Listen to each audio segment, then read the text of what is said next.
ನಮಸ್ತೆ ಸರ್, ತಮ್ಮ ಹೆಸರು? ರಕ್ಷಿತ್. ಹಾಂ ಸರ್, ತಾವೆಲ್ಲಿ ಇಲ್ಲೇ ಬೆಂಗಳೂರಾ? ನೇಟಿವ್ ಬಂದು ಮಂಗಳೂರು. ಓಕೆ. ಇಲ್ಲೇ ವರ್ಕ್ ಮಾಡಿ. ತಮ್ಗೆ ಏನು ಸಮಸ್ಯೆ ಇತ್ತು? ನನಗೆ ಅಂದರೆ ಡೈಜೆಷನ್ ಪ್ರಾಬ್ಲಮ್ ಇತ್ತು. ಓಕೆ. ಅಂದರೆ ಡಾಕ್ಟರ್ ಹೇಳಿದ್ರು IBS ಪ್ರಾಬ್ಲಮ್ ಅಂತ. ಓಕೆ. ಮೆಡಿಸಿನ್ ಕೊಟ್ಟರು. ಆವಾಗ ಮೆಡಿಸಿನ್ ತಗೊಂಡ್ಮೇಲೆ ಇವಾಗ ಓಕೆ, ಸ್ವಲ್ಪ ಮುಂಚೆಲ್ಲ ಸ್ವಲ್ಪ ಡೈಜೆಷನಿಂದಾಗಿ ಸ್ವಲ್ಪ ಮೋಷನ್ ಪ್ರಾಬ್ಲಮ್ ಆಗ್ತಿತ್ತು. ಇವಾಗ ಪರವಾಗಿಲ್ಲ, 30% ಇವಾಗ ಮುಂಚೆಗಿಂತ ಪರವಾಗಿಲ್ಲ. ಹೌದಾ? ಈಗ ಗುರುಜಿಯವ್ರ ಹತ್ರ ಬರ್ತಾ ಇದ್ದು ಎಷ್ಟು ತಿಂಗಳಾಯ್ತು ಇವಾಗ ನೀವು? ಇವಾಗ 1 ತಿಂಗಳಾಯ್ತು. 1 ತಿಂಗಳಾಯ್ತು. 1 ತಿಂಗಳಿಂದ ಮೆಡಿಸಿನ್ ತಗೊಳ್ತಾ ಇದ್ದಾರೆ. ಯಾರು ಸಜೆಸ್ಟ್ ಮಾಡಿದ್ರು ಇದು ನಿಮಗೆ? ಮುಂಚೆಯಿಂದ ಇವರು ಯೂಟ್ಯೂಬ್ ಚಾನಲ್ ನೋಡ್ತಾ ಇದ್ರಿ? ಓಕೆ. ಆದರೆ ಈಗ ಒಂದು 30% ಕ್ಲಿಯರ್ ಆಗಿದೆ. ಕಂಟಿನ್ಯೂ ಇನ್ನೂ ಎಷ್ಟು ತಿಂಗಳು ಹೇಳಿದ್ದಾರೆ ನಿಮಗೆ ಮೆಡಿಸಿನ್?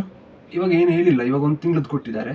ನೆಕ್ಸ್ಟ್ ತಿಂಗಳು ಬರ್ಬೇಕಂತ ಹೇಳಿ. ಹಾಂ, ಒಟ್ಟು ಇವಾಗ ನಿಮಗೆ ಒಂದು 30% ಕ್ಲಿಯರ್ ಆಗಿದೆ ಮೊದಲಿನಕ್ಕಿಂತ. ಹೌದು. Okay sir, thank you.